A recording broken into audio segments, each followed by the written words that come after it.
బైబిల్లోని కొంతమంది భక్తి కలిగిన స్త్రీలు, అలాగే భక్తి లేని స్త్రీల యొక్క గుణగణాలు, వారందరూ దేవుణ్ణి వెంబడించిన విధానం, తద్వారా వారి జీవితాల్లో కలిగిన పర్యవసానాలు ఈ స్కిట్ ద్వారా ఇప్పుడు మనం చూడబోతున్నాం.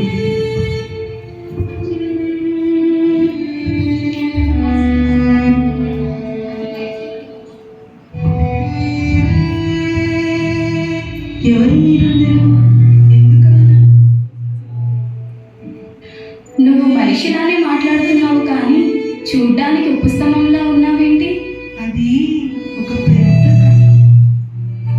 పర్వాలేదు, చెప్పు. నేను బైబిల్లో చెప్పబడిన లోతు భార్యను.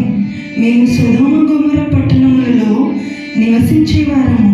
ఆ పట్టణములలో నివసించే ప్రజలు ఎల్లప్పుడూ దేవునికి వ్యతిరేకంగా పాపం చేసేవారు. అందువల్ల దేవుడు ఆ పట్టణాన్ని నాశనం చేయాలనుకున్నాడు. అయితే దేవుడు నన్ను, నా కుటుంబాన్ని రక్షించాలనే ఉద్దేశంతో తన దేవదూతలను పంపి మమ్మల్ని ఆ ఊరి బయటకు తీసుకొని వచ్చి వెనక్కి తిరిగి చూడకుండా వెళ్ళిపోమన్నారు.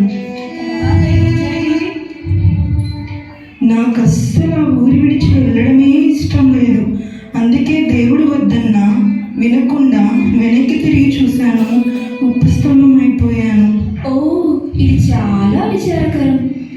నీ జీవితం ద్వారా వీరందరికీ ఏం చెప్పాలనుకుంటున్నావు? దేవుడు నిన్ను నన్ను ప్రేమించి నరకం నుండి, నాశనం నుండి తప్పించాలని ఆశపడుతున్నారు. మీరు కూడా నాలాగే విడిచి వచ్చిన పాప జీవితాన్ని, నీచ కార్యాలను, వ్యసనాలను మరలా చేయుటకు తిరిగి చూస్తున్నారేమో. జాగ్రత్త. ఆయన మాటను నిర్లక్ష్యం చేసిన, తృణీకరించిన నష్టపోయేది మనమే. అవును, నీ జీవితం అనేక మందికి ఒక హెచ్చరిక లాంటిది. అవును, కానీ నువ్వేంటి ఆ కుండను అలా పట్టుకునే ఉన్నావు? నేను ఇస్సాకు భార్య అయిన రిబ్కాను. నేను యథాప్రకారం నా కుండను పట్టుకుని నీళ్లు తేవడానికి వెళ్ళాను. ఒకరోజు మధ్యాహ్నం బావి దగ్గర ఒక ప్రయాణికుడు, అతని వంటలు చాలా దాహంతో ఉన్నట్టు కనిపించారు. వెంటనే నేను అతని వంటలకు నీళ్లు చేతిపోశాను. ఆ తర్వాత తెలిసిందేంటంటే అతడు అబ్రహాము కుమారుడైన ఇస్సాకు నిమిత్తం ఒక కన్యను వెతకడానికి వచ్చాడని. ఓ, వినడానికి చాలా ఆసక్తికరంగా ఉందే. నేను కూడా ఎప్పుడూ నా వివాహం కొరకు ప్రార్థన చేసుకునేదాన్ని. దేవుని చిత్తమే నా జీవితంలో జరగాలని, దేవుడు ఏర్పాటు చేసిన వ్యక్తితోనే నా వివాహం జరగాలని ప్రార్థించేదాను.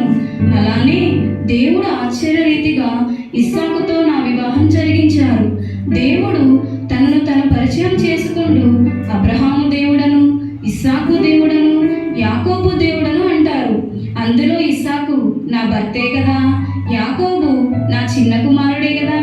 దేవుడు నాకు ఇంత ఆధిక్యత ఎందుకు ఇచ్చాడంటే నేను నా వివాహంలో దేవుని చిత్తాన్ని చేశాను కాబట్టే. నీ జీవితం ద్వారా ఇక్కడున్న యవనస్తులకు నువ్వేం చెప్పాలనుకుంటున్నావు? మీరు కూడా మీ వివాహ విషయంలో నిర్లక్ష్యంగా ఉండగా ప్రతిరోజు ప్రార్థన చేసుకోండి. మీ వివాహ విషయంలో ఏ మాత్రం తొందరపడకుండా మీ జీవితంలో దేవుని చిత్తంలో ఉన్న భాగస్వామి కొరకు ఎదురు చూడండి. ఎంత ఆలస్యమైనా, ఎంత కష్టమైనా దేవుని మీదే ఆధారపడండి. నాలాగే మీరు కూడా ఆశీర్వాదకరమైన జీవితాన్ని పొందవచ్చు.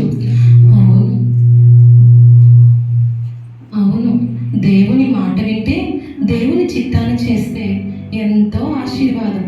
కానీ నేను, నా భర్త అటువంటి జీవితాన్ని పోగొట్టుకున్నాం. ఎందుకు? ఇంతకీ నీవెవరు? నా పేరు సపీరా. నేను అననీయ భార్యను. అపోస్తల కార్యములలో మా గురించి ఉంటుంది. మేము మాకున్న పొలాన్ని అమ్మి మొత్తం డబ్బు దేవుని సేవకి ఇవ్వాలని అనుకున్నాం.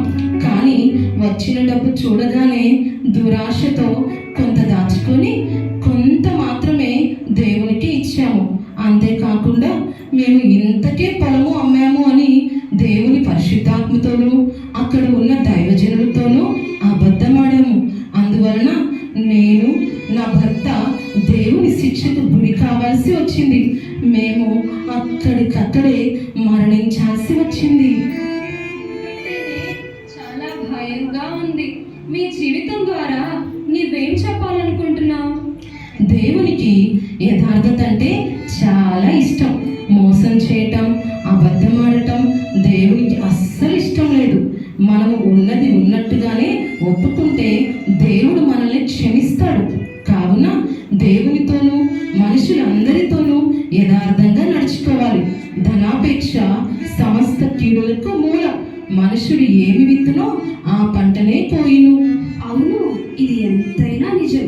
ఇంతకీ నీవెవరు? చూడడానికి నాలానే సంతోషంగా కనిపిస్తున్నావే. నా పేరు రూతు.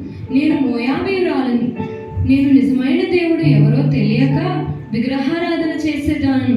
అప్పుడు మా అత్త అయిన నయోమి ద్వారా సర్వశక్తుడైన దేవుడిని తెలుసుకున్నాను. అప్పటి నుండి నేను నిజమైన దేవుడిని ప్రార్థించడం ప్రారంభించాను. ఓ, నీ జీవిత కథ చాలా ఆసక్తికరంగా ఉందే. ఇక్కడ ఉన్న వారందరి కోసం మళ్ళా చెప్పవా? అలాగే, తప్పకుండా. నా భర్త చనిపోయిన తర్వాత నేను నా దేశాన్ని, నా తల్లిదండ్రులను విడిచి నా అత్త అయిన నయోమితో కలిసి ఇజ్రాయేలీయుల దేశం వెళ్ళాను. నా జీవితంలో నాకు ఎలాంటి నిరీక్షణ, ఆధారం లేనప్పటికీ ఆ సర్వశక్తుడైన దేవునిని విడువక సేవిస్తూనే